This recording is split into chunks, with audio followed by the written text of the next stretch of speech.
और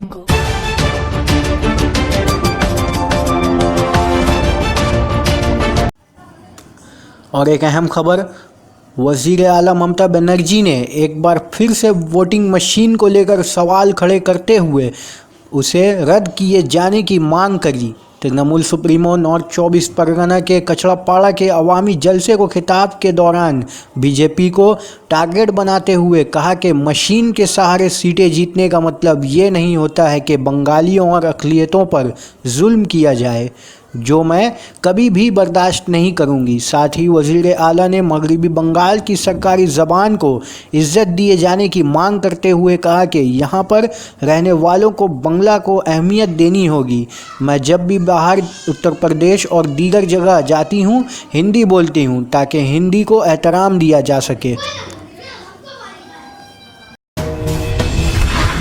এত ভয় পায় কেন জিজ্ঞেস করুন তো? সব পলিটিক্যাল পার্টি তার ইচ্ছে মতো যেখানে জায়গায় মিটিং করতেই পারে। আমি আসলে তোমার এত ভয় কেন? পাবলিককে বলে দিচ্ছে বাড়ি থেকে বেরোবে না, দোকান বন্ধ রাখবে। কারা? কতগুলো criminal, notorious criminal, outsider, they are not insider.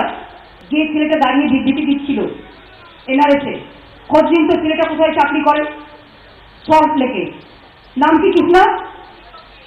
Dipak বিড়ি কোথায় চাকরি করে?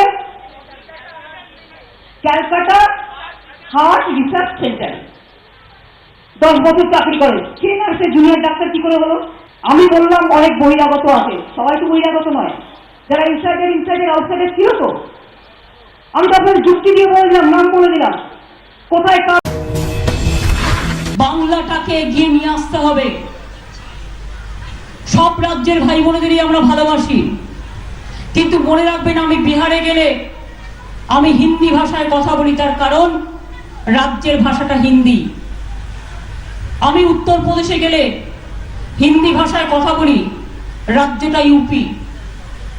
পাঞ্জাবে গেলে পাঞ্জাবি আমি ভালো জানি না, কিন্তু 4-5টা লাইনও বলি, রাজ্যটা পাঞ্জাব। একমাত্র তামিলনাড়ুটা জানি না ভাষা, কিন্তু ভানাক্কম বলতে পারি, আরো কিছু কিছু কথা বলতে পারি, সেটুকু দিয়ে সম্বোধন করি। বাংলায় থাকলে বাংলায় কথাটাও বলতে হবে। বাংলায় কথা বলে আপনি হিন্দি বলুন, ইংরেজি বলুন, উর্দু বলুন, কার কি আপত্তি আছে? কিন্তু বাংলাটাও তো বলতে হবে। বাংলায় থাকবো আর বাইকে করে এসে গুন্ডামি করে বাঙালিদের ভয় দেখিয়ে চলে যাব, এই ক্রিমিনালগিরি আমি কিন্তু টলারেট করব না।